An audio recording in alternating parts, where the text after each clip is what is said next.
안녕하세요. 드라이브트루 41번째, 41번째 남겨봅니다. 저는 오늘도 나와서 이제 이런저런 사역 일정과 또 강도사 오실 준비하기 위해서 적당한 집중할 수 있는 카페를 찾아가는 길입니다. 집에서는 아무것도 안 돼요. 예, 처지기만 하고 잠만 자는 것 같고, 그래서 일부러 나와서 활동하면서 에너지도 충전하고 집중할 수 있는 시간을 좀 만들어 보려고 합니다. 자, 오늘 주제는 시간을 투자하는 것이 곧 사랑입니다 라고 얘기를 드리고 싶네요. 오늘 뭐 이런저런 SNS 또 이렇게 보다가 한 좋은 글을 하나 봤어요. 그게 이제 이재철 목사님이 쓰신 책 가운데 한 부분인데, 하루에 24시간 그리고 하루는 분으로 따지면 1440분, 이 하루라는 그 1440분이라는 시간 가운데 내가 사랑하는 사람에게 투자하는 시간이 얼마나 있느냐에 따라서 그 사람의 그 사람을 향한 우리가 사랑의 어떤 그런 뭐라 그러죠? 기준이 될 수 있다라고 얘기를 합니다. 물론 100% 동의하는 부분은 아니에요. 사랑하지만 또 상황이 좀 어렵기 때문에 진짜 만나고 싶어도 만날 수 없는 상황은 분명히 있기 때문에 시간을 쏟아낸 것과 사랑하는 어떤 그런 분량이 비례하지는 않겠죠. 예, 전 그렇게 생각합니다. 하지만 분명한 건 어떤 의미에서 그런 얘기를 하셨는지는 저는 잘 알 수 있을 것 같아요. 요즘같이 바쁜 현대사회 속에서 제가 이전 드라이브 트레에서 한번 나눴던 적이 있던 것 같아요. 그런 비슷한 주제인 것 같은데, 요즘같이 진짜 숨도 쉬기 힘든, 일단 저 같은 경우도 너무 바쁜 척 엄청 하고 있지만 진짜 팩트로 바쁩니다. 되게 시간이 모자라요. 하루 선미의 24시간이 모자라가 꼭 제 주제곡 같고, 아무튼 모자라요. 그럼에도 불구하고 시간을 내서 누군가를 만나고 신방을 하고 또는 챙겨야 될 사람들을 챙긴다는 것 자체는 어디서부터 시작되냐, 내 안에 나타나는 그 의지에서부터 시작된다고 저는 생각을 해요.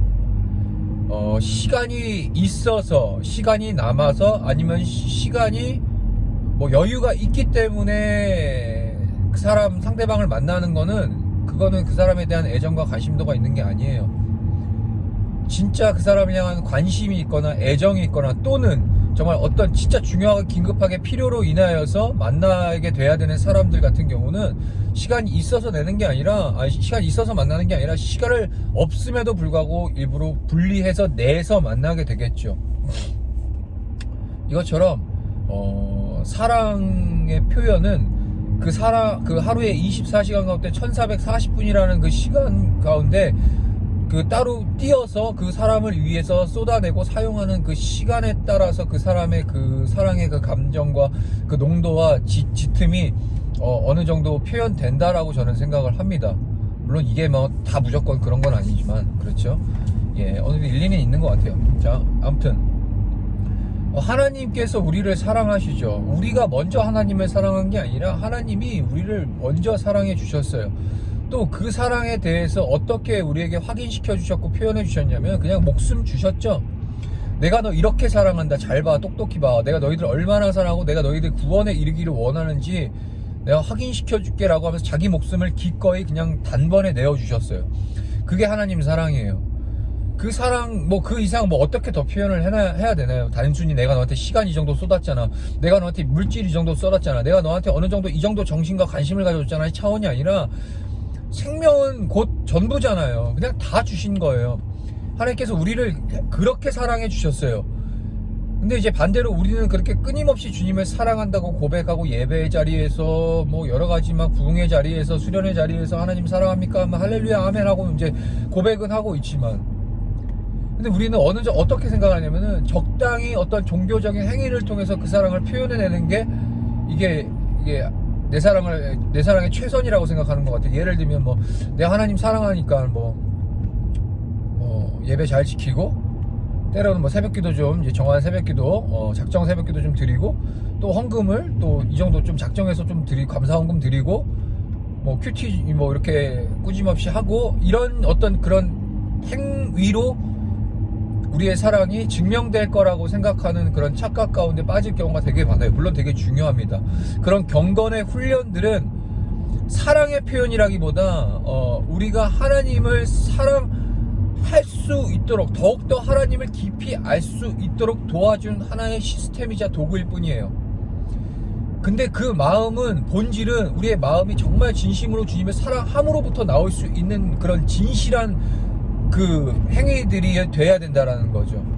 그런 행위들이 결국에는 시간의 투자가 필요한 거고, 하나님께 드려지는 어떤 구별된 시간과 우리 에너지와 물질과 이런 것들이 이제 투자가 돼야 되고, 이걸 사용이 돼야 되는 거죠.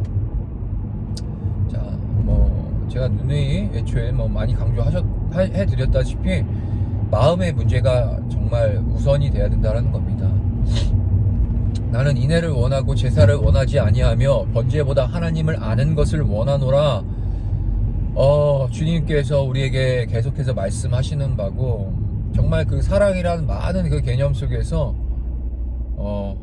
정말 우리의 마음이 그 상대방을 사랑한다면 그 상대방이 무엇을 원하고 무엇을 기뻐하고 무엇을 싫어하는지에 대해서 뭐 그냥 공부 막 국어책 보듯이 막 수학책 보듯이 이렇게 봐서 공식처럼 우리한테 지식적으로 들어오는 것이 아니라 그냥 관심과 모든 신경세포들이 거기에 집중되어 있는 거예요. 그 사랑하는 사람을 위해서, 그 대상을 위해서. 그게 바로 진정한 사랑이라는 거죠. 그런 마음을 가지면 당연히 뭐 시간을 투자하고 1440분, 하루에 1440분을 투자하고 24시간을 쏟아내는 것이 그게 뭐가 그렇게 어려운 거겠습니까? 아니겠죠. 당연한 거겠죠. 자, 이것처럼 지금 우리의 마음이 어디에 있는지 확인하시고 싶다면 여러분들이 쏟아내고 있는 시간들의 어디에 더 많은 시간을 투자하고 있는지를 확인해 보시고, 여러분들의 마음이 어디에 있는지 확인하고 싶다면 여러분들이 갖고 있는 물질을 어디에다 많이 쓰고 있는지를 확인해 보세요. 그러면 여러분들의 마음의 현재 주소가 어디에 있는지 정확하게 파악됩니다. 하나님을 진짜 사랑하면 여러분들의 시간이 하나님 앞에 드려지는 시간이 너무나도 자연스럽게 여러분들의 삶이 할애가 될 거고요. 또 하나님을 사랑한다면 여러분들이 쓰고 있는 물질과 재정이 하나님을 위한 하나님의 영광의 도구로 마음껏 쓰여지고 있을 거란 얘기입니다. 자, 제가 나이 40이 거의 다 만으로 38입니다. 40 아닙니다. 저 38이 아직 30대 후반입니다. 자, 아무튼 이 나이가 되도록 이제 결혼을 안 한 거에 대해서 많은 이제 주변 사람들이 걱정과 염려를 많이 합니다. 정작 저는 그렇게 염려가 되지 않는데 왜 이렇게들 염려해 주시는지 감사하게도. 자, 근데 이제 아시다시피 제 개그가 완전 진짜 아재 개그라고 막 평판이 많이 나 있지 않습니까? 근데 나름 매니아층이 있어요. 전 제 개그가 좋습니다. 전 저희 개그의 철학을 담았기 때문이에요. 아무튼 막 이렇게 개그를 하다 보면은 이제 한 자매가 저한테 이런 얘기 하더라고요. 아유, 전도사님의 그 아재 개그를 좋아할 만한 자매를 빨리 만나서 결혼하시면 좋겠어요 라고 이제 되게 덕담을 나눠주더라고요. 저는 근데 그 이야기가 너무 감사하고 고마운데 저는 조금 다르게 생각해요. 진짜 저를 사랑하고 진짜 저에 대한 애증과 저를 향한 그 마음이 진실하다면은 제가 개그를 무슨 썩은 개그를 하든 뭐 프레시한 개그를 하든 아니면 아무 개그 없이 진짜 무뚝뚝하든 그냥 존재 자체로 그 사랑할 수 있는 거예요. 그냥 다 좋은 거예요. 그 사람이 숨 쉬는 그 호흡조차도 다 좋은 거예요. 눈만 깜빡여도 좋은 거예요. 저 역시도 상대방을 사랑하면 그렇게 하겠죠. 자, 이게 바로 사랑이라는 겁니다. 뭐 이렇게 구구절절히 막 하나님이 뭐 어떠신지 저쩌든지 교리적으로 무슨 뭐 신학적으로 따지고 들고 공식적으로 이런 엄한 데가 에너지에 쓰는 것보다 내 마음, 진짜 제가 진짜 잘 쓰는 표현인데, 죄를 말해서 시험 드는 게 아니라 원래 죄인은 시험이 들어 있는 거예요. 그것처럼 어떻게 해서든 막 교리적으로 따지고 들고 막 신학적으로 막 검증해서 어떻게 하면은 이것이 옳까 이거 그렇게 계속 막 진짜 막 구차하게 막 변명처럼 드러놓는 거, 그거는 하나님의 사랑하는 게 아니에요. 어떻게 해서든 하나님 사랑하지 않는 자기 자신에 대해서 되게 합리화시키려고 하는 거죠. 자, 아무튼 이런저런 뭐 쓸데없는 얘기들 좀 많이 했지만 결국엔 하나님 사랑할 때 마음과 뜻과 정성 그리고 우리의 생명을 다해서 사랑하는 것이 진정한 사랑. 하나님을 사랑하는 것도 그렇고 여러분들의 그 상대방을 사랑하는 것도 그렇게 사랑하는 것이 사랑의 정의라고 얘기하고 싶습니다. 저도 빨리 진짜 진실로 사랑하는 누군가를 만나고 싶네요. 기도해 주세요. 안녕.